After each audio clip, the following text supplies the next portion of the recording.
Hi. Hey, there he is. How are you? Pretty good. Yeah, can't complain. Um, Life is different. We've gone into a partial lockdown again in Dublin. Wales has really kicked off, and the United Kingdom, London, could be looking at problems. I But just heard. the interesting thing is, Yeah, Steve, that any of the partial lockdowns that they have monitored in Britain haven't made much difference. So our numbers are back down to they were going up. How's your it's mother? oh, she's not too bad. We're sort of on and off really with back and forth to hospital, but we got to my little nephew's drama production last night, so that was her big goal for the week, and we managed to get there. And yeah, it was a bit unusual being in a theatre. I mean, it was only 100 attendees allowed, but yeah, it was a little bit unusual just to be in that type of social situation. But it was Yeah. fantastic, really, really nice. But yeah, we've just sort of come down a little bit off lockdown. Auckland's still in some type of lockdown, but the rest of the country has decided that they're back to normal. So Patrick, the funny thing is that a lot of the tourism around New Zealand is based on Aucklanders travelling, but everyone keeps saying that they don't want Aucklanders near them. So they didn't even like us in the first place. But I think it's got worse now. Uh, I can imagine they're probably all partying down Dunedin, are they? Oh, Denise, because you've been down that way, haven't you? I used to live down there. That's right. I worked in Otago, Dunedin Public. I did cardiology register, cardiothoracic respiratory. Yeah. Yeah, We because Dunedin that's the hub, isn't it? That's yeah. It medical in down Green there. Lane in Auckland. Yeah, we covered all the Vietnamese boat people with tuberculosis. That was a big thing at the time.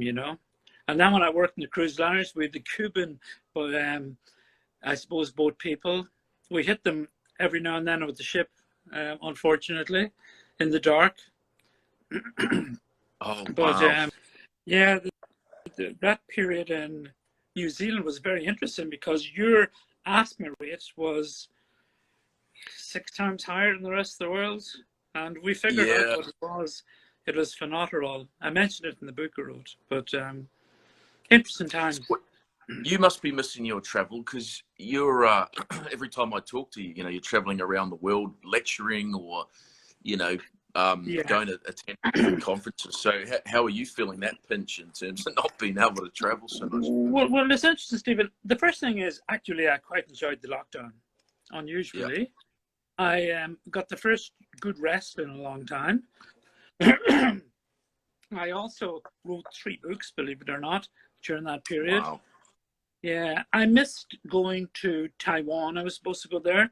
I missed going to Toronto. I missed going to Monaco. And we were supposed to do China, weren't we? With that's right. the awards. So Yeah, um, do I miss it? Not really. It's funny. I've quite adapted to staying at home, and I've I have a lot of my traveling behind me, really. it's Uh, interesting. I've spoken to a number of practitioners actually, and a lot of them actually have really taken a step backwards and said, how much they enjoy the quality of life and being with yeah, family and they think, yeah, they've said, actually, I've heard it numerous times. People said if the borders open, international borders open again, they're more likely to travel for personal travel and keep the business travel to a minimum because we were on a rat race. I mean, I remember I used to bump into you all over the world and, we're yeah, constantly going from one to the next and great yeah. for networking. Obviously great for education as well, but predominantly for networking, wasn't it? And the back end of it, where we're doing all the virtual congresses. I've done one now in Las Vegas. I've done one in St. Petersburg, one in Tbilisi in Georgia. I did one in Dubai. I did one in Saudi Arabia. Um, I did another one. God, I can't remember. I've done that many of them, and some of them I was doing moderator or chairman, and actually they're very boring. You're sitting there in front of a computer for 6 hours, And Yeah. it's easier to moderate in lifetime at a conference because you can stop somebody and say, hold on, that isn't right. What you're saying, actually, I don't accept. But a lot of people have just uploaded videos, so you can protest all you want. Nobody hears you, you know, so it's... Yeah, that's true. That's true. Congrats on your new virtual layout. It seems to be even Oh, better than before, you know? I oh, think that's thank you. really Yeah, wonderful. Yeah. we've got this new piece of software that we've developed, and we're obviously on the trade show part, so that's why we've got some great animators where we thought, you know what, it's COVID free. We'll go take everyone out of space intergalactically, Yeah. and we wanted to Yeah. really show that, you know, the sky's the limit in terms of creativity, and we You thought, you were, know as what, usual, ahead of the curve, and this pandemic actually suits your imagination.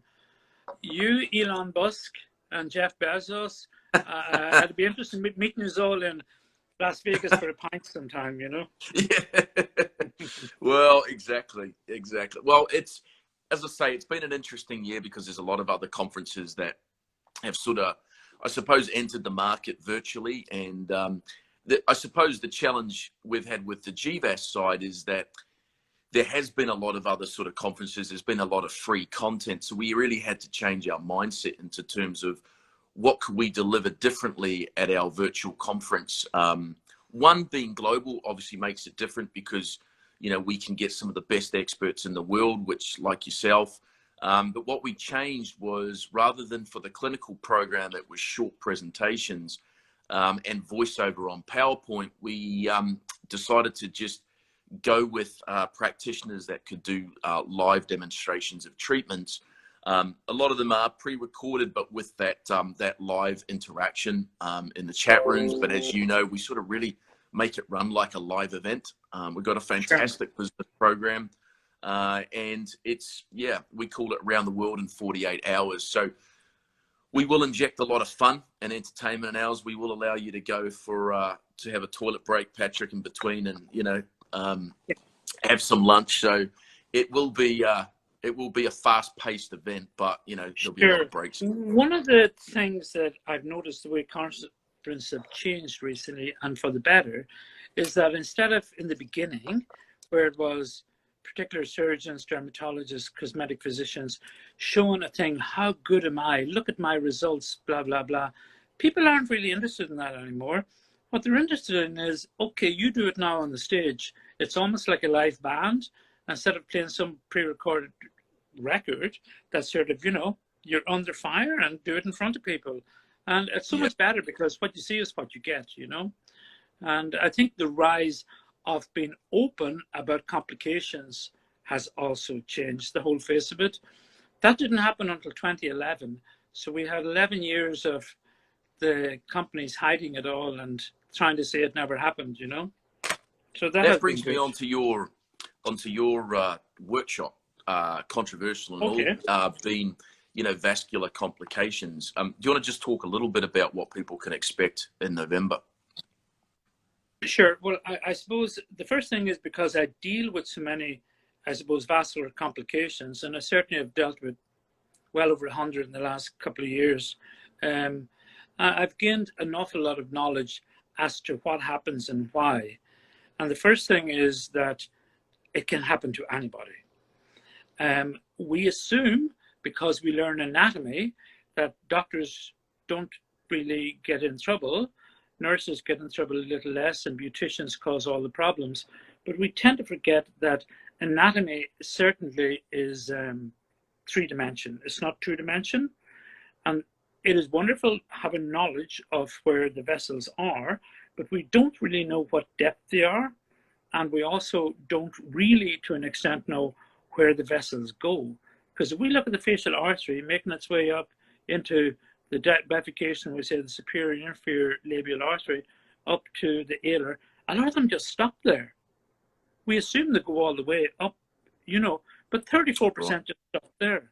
And then they get an anastomotic supply from another area.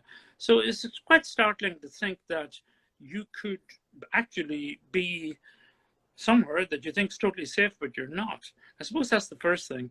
The second thing is I've made it a point of never really being critical of anybody. So when a beautician comes with a patient, I treat our clinic almost like an emergency room. That sort of when they come in, you never really say the beautician shouldn't be doing this, or you shouldn't be reading this, leaving this product in this area. But what shocks me is that so many of them come in with Hyalase on board wherever they're getting it. So I suppose the first thing is absolutely a knowledge of where the blood vessels are, you know, and they're not that complicated. You know yourself that after this, you're going to have dorsal nasal, supraorbital, supratrochlear, transfacial artery making its way across. So the location of them are quite easy. A lot of people advocate, we say, the use of ultrasound. I know Hugh Cartier and Peter, some of my friends in France and Holland do. I think it sort of tends to hold up things. In 20 years of, I suppose, treating patients, I've had very minimal. So I think whenever you see this, people, you know, sort of running into problems, and I've seen in one lecture that I've seen in Russia, somebody had, you know, sort of 5 in a row. I would think that's time to go back to the anatomy books. Yeah. Now, the next thing is, I advocated a long time ago, back in probably 2008, we should stop using non-reversible fillers in vascular areas, and advocated only the use of hyaluronidase with hyaluronic acid fillers in these areas. And a lot of people, particularly the people with calcium hydroxyapatite, weren't really happy with me saying that, but I think that that has proven the test of time. And we have been doing this a long time, 20 years now, and people think that something like cheek augmentation just started recently. It didn't. We were doing cheek augmentation in 2001 for HIV, and we had to put an awful lot more fillers into faces. We had to put up to 20 mils in some of those patients' faces. I know that a lot of people tend to sort of use a lot of fillers, particularly one company advocates it, and it happens now as well.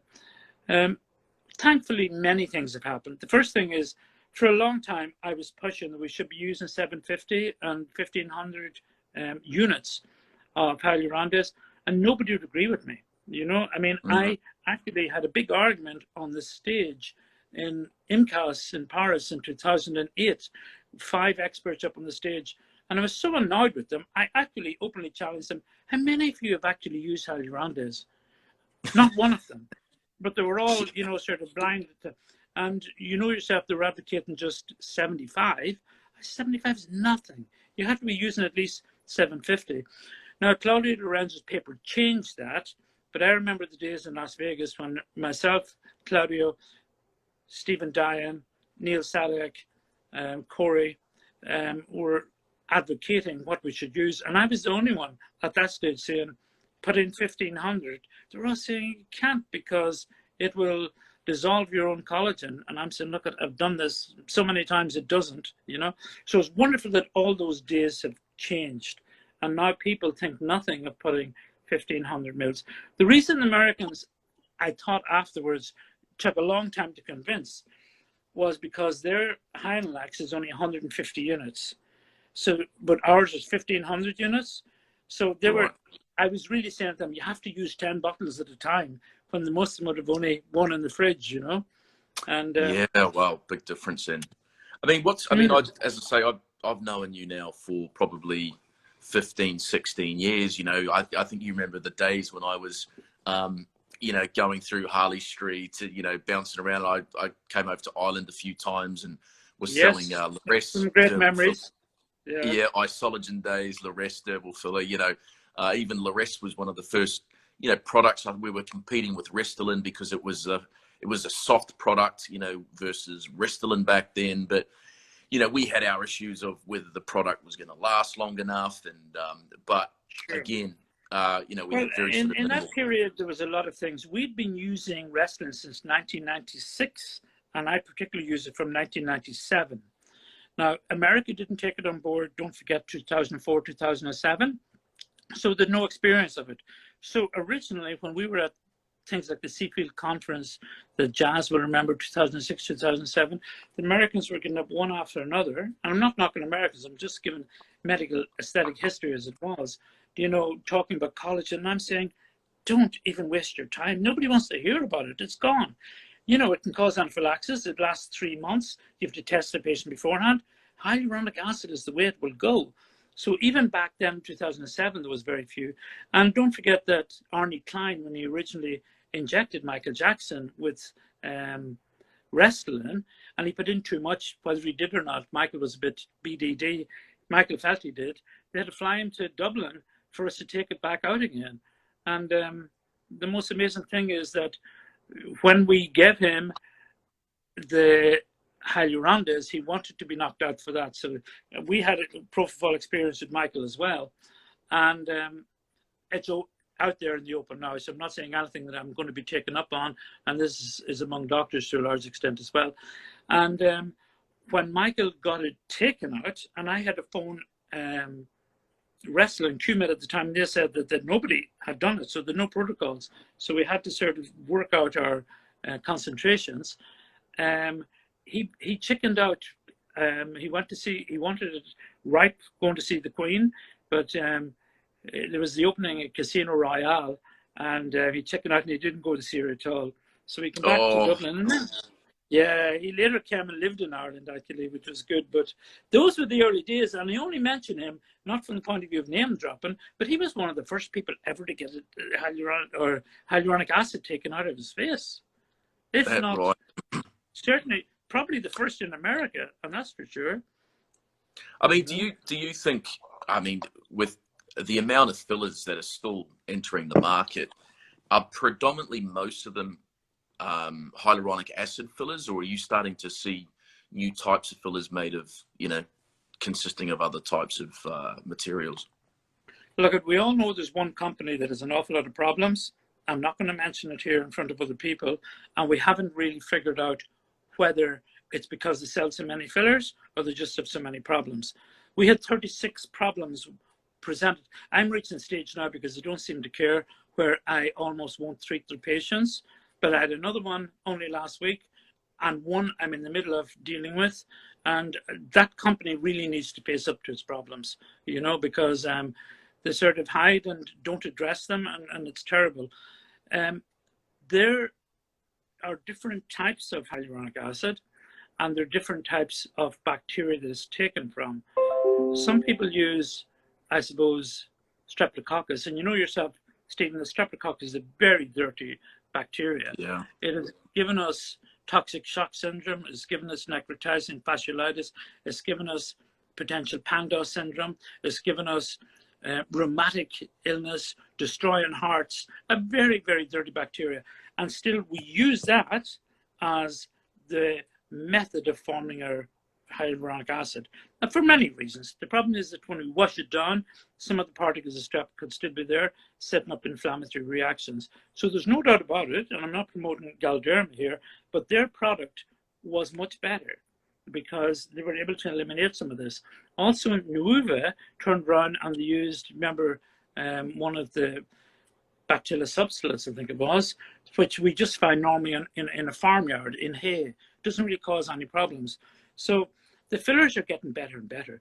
Do you remember, Stephen, when we started out, we had 168 different types of fillers in Britain? All our patients used guinea pigs.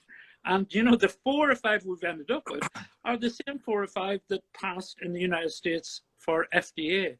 But my God, the amount of trouble we had initially, and not so much with vascular occlusions, they were more later onset, but in that early period, you know, from 2000 right through to 2010, oh my God, inflammatory nodules, delayed onset nodules. It was a different time, you know. And one of the big things that happened, I suppose, was the fact that bird flu happened and mad cow disease. Both of those things changed the process of aesthetic medicine because we were getting collagen from avian source, they were getting it from rooster's combs, and because they were getting collagen also from cattle in Texas from their hooves. Once those two diseases broke, people just did not want collagen, and that was the demise of the collagen market for some people that were used to using it from the 90s, in the United States I'm talking about, because it wasn't that popular really in Europe because we had hyaluronic acid for so long. And so those two things. I remember in Dublin when we started off, we had patients flying in from Los Angeles and New York just to get hyaluronic acid, you know. No, I know a lot of them, you know. Well, it's interesting because Amanda Cameron, who we both know very well, she was involved with collagen, and then she came over and then got involved, you know, in the other filler market, and that's where I joined her, and we, you know, that's when we sold the Lores filler. But I suppose what it really comes down to is, I mean, back to your presentation around, you know, vascular complications. I mean, I've seen, you know, thousands of treatments, you know, different doctors injecting, and even the best can get it wrong, right? And would you basically give the advice really to any sort of practitioner, whether they're a beginner or an advanced person, is they really still need to have a plan, a methodology if things do go wrong, that they do have a plan? And it's very simple. You take the ampule. Obviously, the ampule. This happens to be bacteriostatic sitting beside me. I also happen to have lignocaine for some reason. Don't know the sort of things that are on my desk. So let's say that. What do we say? Have I got something similar? Yeah, let's say that I take this. Sorry, looks like you've got a pharmacy back there, Patrick. It's like I haven't really. You've got all the goodies. The Dr. Treacy products were getting in the way. No, let's say this is a vial of 1,500 units.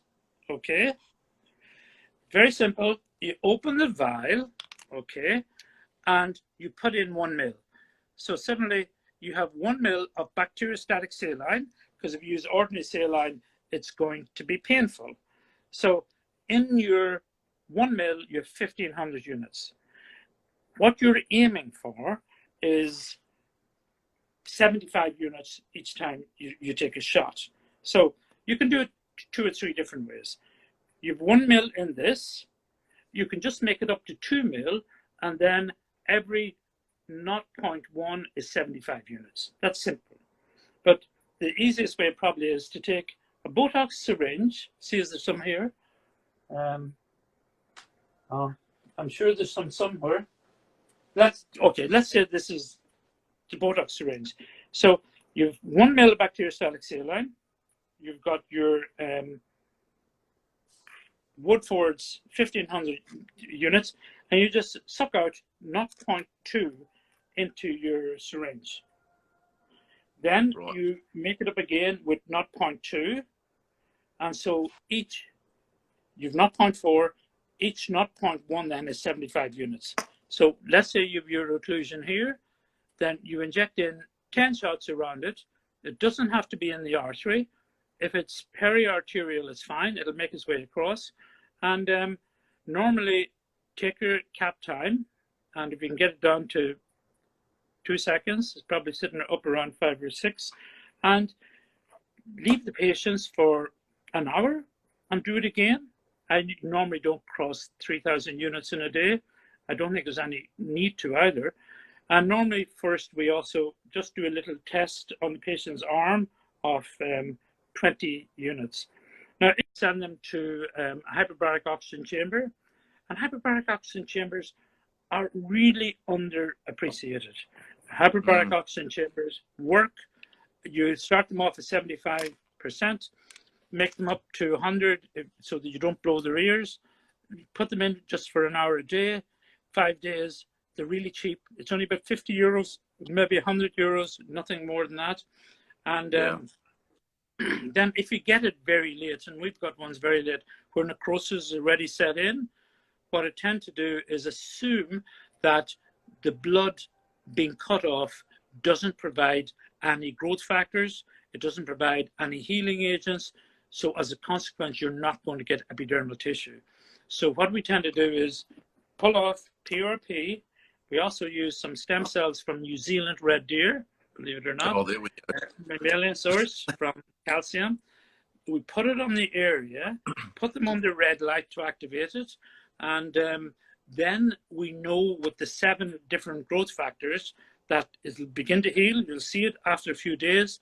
Some epidermal tissue, you'll know epidermal tissue because you look close, you can see the sweat glands, you can even see maybe early hair follicles. And it'll come vascular because you're not differentiating between the vascular fraction and the sort of other growth factor fractions.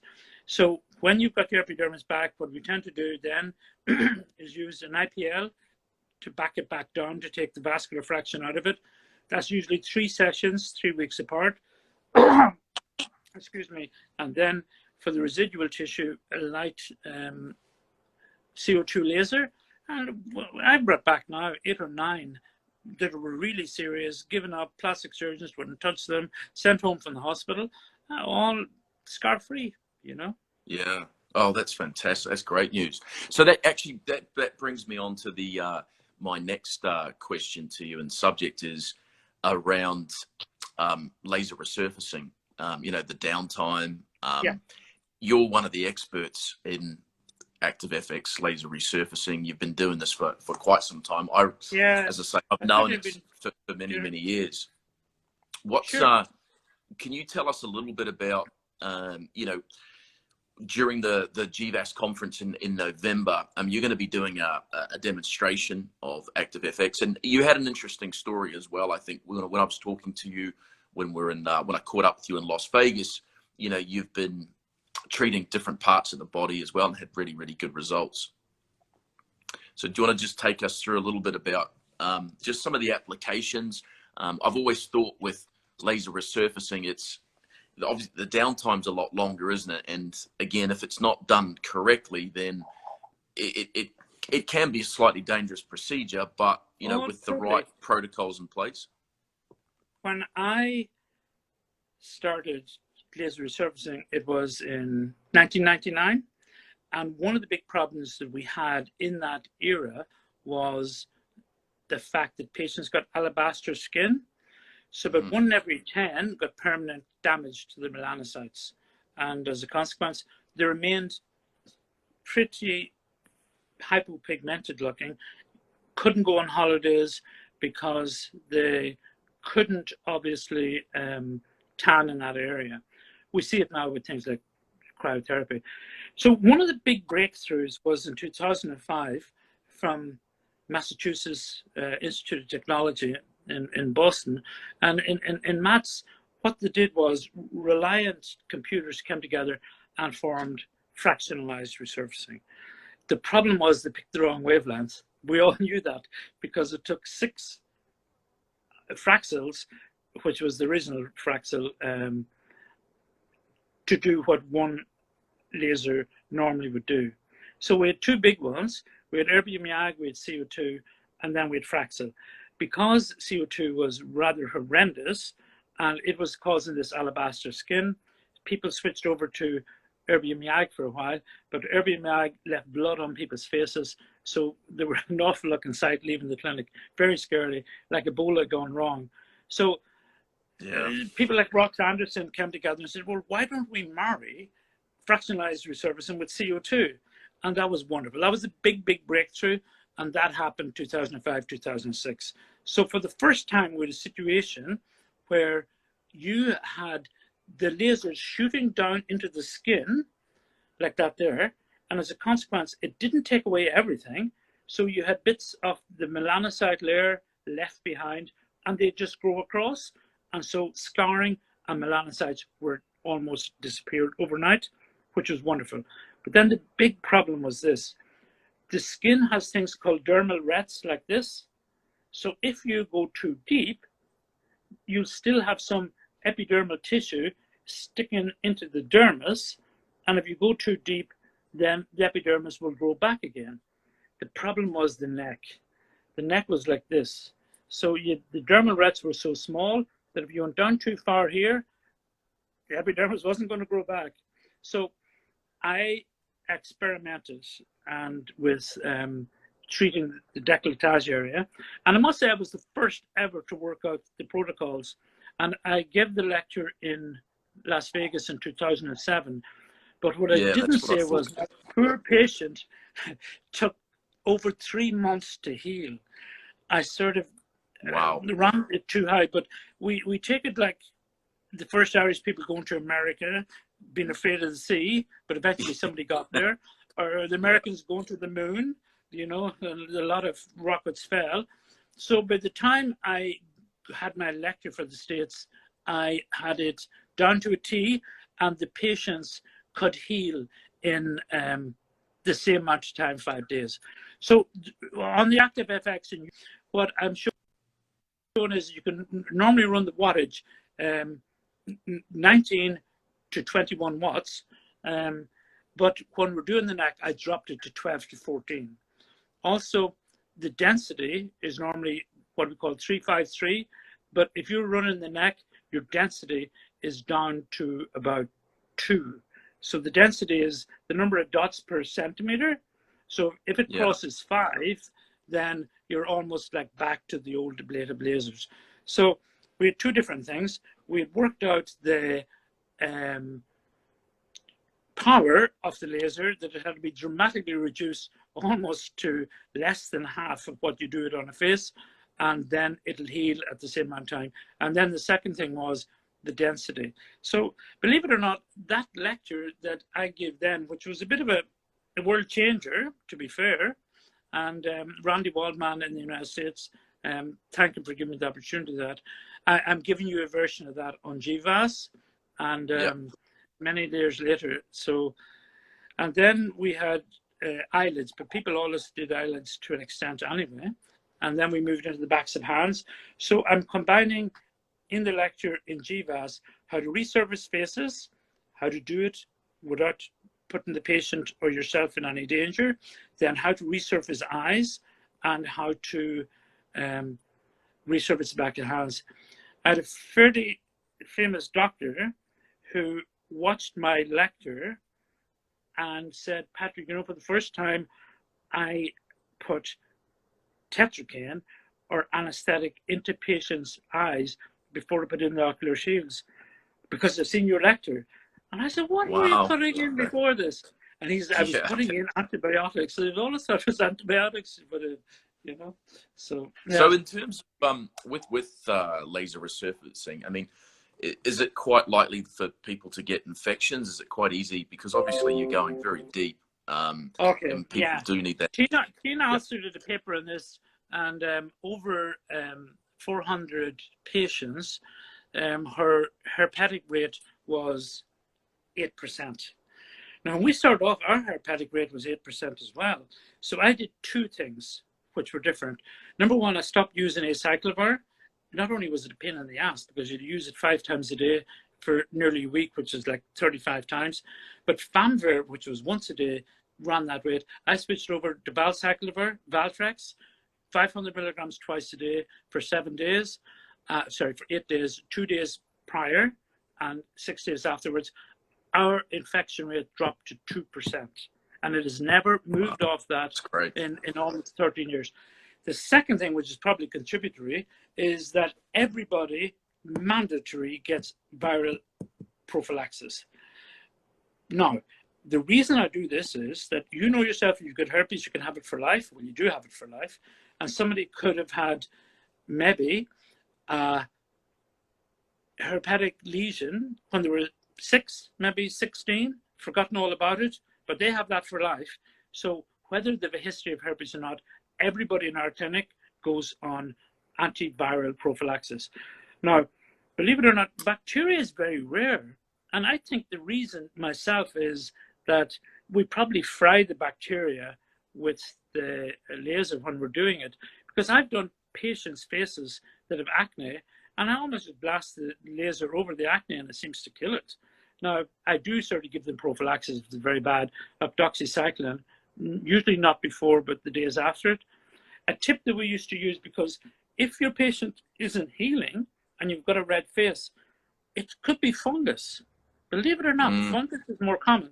So the old trick that we used to do with ears, where people use 2% vinegar as acetic acid, and you can still get that in the pharmacy, we use that for the face as well. So what we tended to do was get lukewarm water if you're washing your face and put some vinegar into it and use that on your face, and that tended to stop the effect of fungal infections. Now, if you're going to do a I herpetic bet you it outbreak, stung as well with vinegar, didn't it? no, usually it's not. You're not putting on pure vinegar. You're only putting a bit of vinegar into a basin of water. No, it doesn't tend to sting, believe it or not. And but if you normally what happens is with laser resurfacing, it's going to last 5 days. It'll peak at day 3, then it'll start getting better. Day 5 and 6, you can almost put on makeup. Now, if you have a second peak, a bit like COVID, at day 5, this isn't clearing up. It starts turning a bit purpley red, maybe little spots appearing. That will be herpes. And if you send the patient to the hospital, they'll not recognize it. Believe you me. When I seen my first couple, it took me a while. I'd recognize it now instantly on a photograph. Nobody knew how to treat it. And at the time, I worked out my own protocols. I had phoned Neil Sadek in New York, and we both came to the agreement that if all my patients are on Valtrex already, the way to treat them is probably just triple the dose. It'll blow the mind of the pharmacist because they'll be on 500 milligrams 3 times, that's 1500 milligrams twice a day for usually a week. But any of the patients who were on it beforehand, it doesn't seem to take off. Now, you've got to be careful with herpes because don't underestimate it as an opponent, because it can cause global herpes. It can get into your brain and cause herpetic encephalitis. So it's actually a very dangerous thing. Particularly if you've done a whole patient's face, the whole patient's face can suddenly turn, quite red and purpley. So for a beginner starting off laser resurfacing, it can be a scary place to be. And as I say, I mean, Patrick, just to bring into, because obviously with the Global Virtual Aesthetic Summit that we're running in November, we really have, it'll probably be one of the biggest events of the year. And we've got a very big audience from China. We've got, Brazil, we've got, Latin America, we've got in Colombia in particular, South Africa, we've got a number of different ethnicities. Now, obviously the Asian skin, and then we've got, a number of attendees from Africa. This will be an interesting talk as well. We got to talk about that because a high percentage of people with skin type 4 and 5 have got PIH. Now, Asians have the same skin color as ourselves, they get it. Mongolians really get it. Arabic people get it. Black people tend to get it. So what I do is, and certainly Indians get it, 15% of certain ethnicities get it. So what are you going to do? So the first thing I look at is the back of their hands, okay? And if the back of the hands have got little black lines or brown lines, then I tend to say friction's enough to cause it. If I look at their elbow when it's there, I tend to say, wow, just putting there, inflammatory response to get it. Then I look for scars.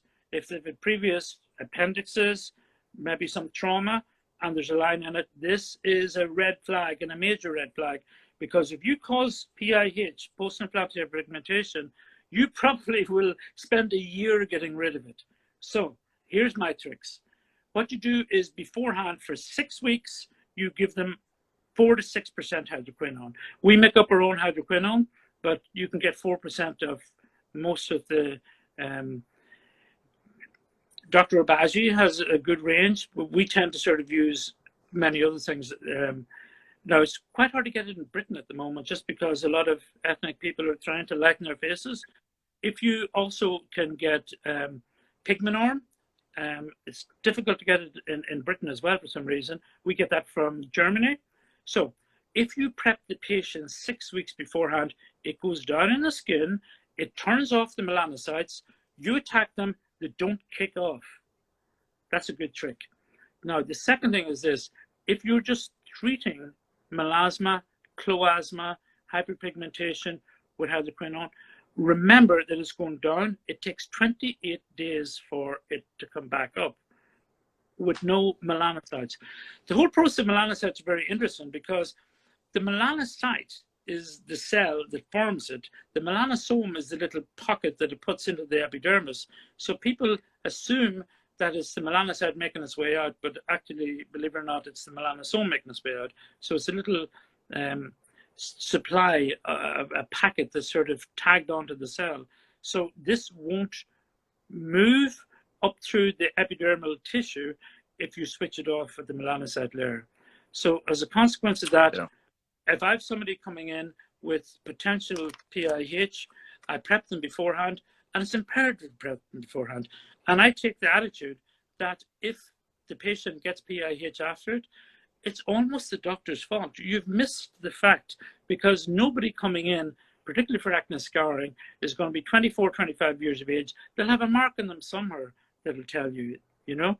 And when in doubt, just put them on the treatment beforehand.